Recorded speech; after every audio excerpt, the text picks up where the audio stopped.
बहुत सारे विद्यार्थी मेरे से प्रश्न पूछ रहे थे कि गुरुजी साइंस की पीवाईक्यूज कब आएंगी।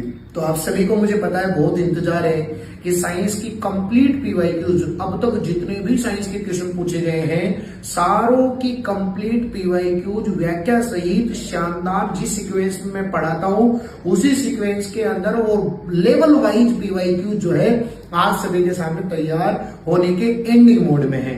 बिल्कुल लास्ट चरण चल रहा है और फिर देखना जब पीवाईक्यूज आप सभी के सामने आएंगे ना तो आपका दिल गार्डन गार्डन हो जाएगा। इतनी मेहनत उसमें की, उसमें मैंने एक चार्ट भी बनाया है। जैसे मान लो जैसे मान लो तंत्र का तंत्र है, अब उसके पीवाईक्यूज तो उससे पहले टॉपिक पे 2 पेज के नोट्स मिलेंगे, शॉर्ट नोट्स बोलते हैं उसको।